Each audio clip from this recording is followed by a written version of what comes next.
Dear parents, do you love your children? No offense, I'm not questioning you. I'm just questioning you.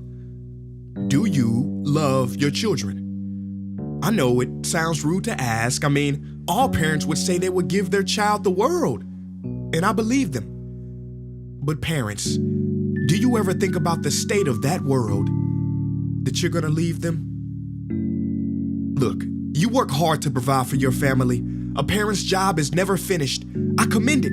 You want generational wealth, and that's terrific. But tell me, what is the point of generational wealth if the future generations don't even have a world to spend it? I know what you're thinking. Kids these days, what do they know?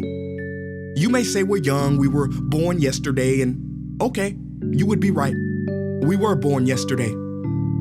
But we stayed up all night, and we figured something out. Would you like to hear it? Humanity will never solve climate change with its science. It'll solve it with its spirit. Not by rebalancing economies, but rebalancing philosophies, because don't we treat the earth how we see the earth? Mom, Dad, I know you watch a lot of news, and despite what Fox and CNN says, climate change, it ain't political. It's parental, plain and simple. And that's why I'm not here advocating the Paris Agreement. We're here advocating the parents agreeing. Because it comes down to one question and one question only. Do you love your kids? If you do, prove it. Show it then. When you ask what we want to be when we grow up, please leave us an actual world to grow up in. Let me calm down. Parents, I'm not here to shame you today or have a hateful debate on climate change and rage about civilization making mistakes. Show you pictures of polar bears, wildfires, and tell you how animal agriculture insanely raises the stakes. I mean, yeah, that's facts. Don't get me wrong. But the scare tactics, I'm not a fan at all. You already know the only Milky Way these kids will see will be the candy bar. You already know when they turn 30 years old, there will be more plastic in the ocean and fish. You already know this. Like I said, you hear it on the news. And that's where the freaking news goes wrong. Because if you simply focus on what's going wrong, you get more of what's going wrong. That's universal law. Please stop inciting fear. Let me make this quite clear. Martin Luther King's speech, "I have a dream," would not have been the same if it was called "I have a nightmare." Because he knew the doomsdaying and naysaying is straight lame. It is through inspiration and hope that we make change.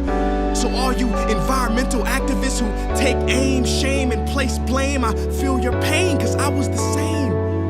Foolish. But you must see the irony of having heated debates over global warming. Bro, cool it. Because the solution is teamwork, and what good is driving an environmentally friendly vehicle if you're a mean person? One thing's certain, love is what we need urgent. But I get it. Technology has blinded us, clouded our common sense to the point where if I say we are not separate from nature, many start doubting it. But think about it. When we were born, we did not come into the world. We came out of it.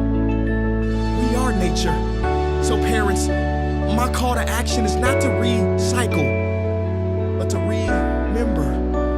Remember when you step outside, nature is alive. Remember the wind is her voice, the rocks are her bones. Remember when you breathe, every inhale is mirrored by an exhale of a tree. Remember the water you drink comes from the streams and the sea. Remember hereforth that love is the greatest renewable resource. It is so resilient.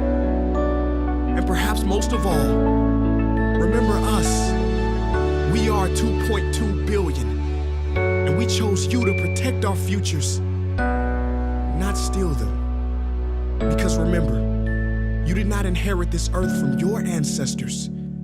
You're borrowing it from your children. Hey guys, thank you so much for watching that video. Now before you go, I want to tell you one thing. Now, while the media today wants you to be afraid, I want you to not look at the world as a crisis. that needs saving, but as a friend that needs remembering, as a love that needs honoring. You know, Martin Luther King once said that those who love peace must learn to organize as effectively as those who love war. So this Earth Day and every day, I want you to join me in organizing with the Nature Conservancy and their mission to heal this planet. I want you to go to nature.org and find a local chapter in your area and get involved today. You know, Margaret Mead once said, never underestimate the power of a small group of committed people to change this world. For that is all that ever has. Peace.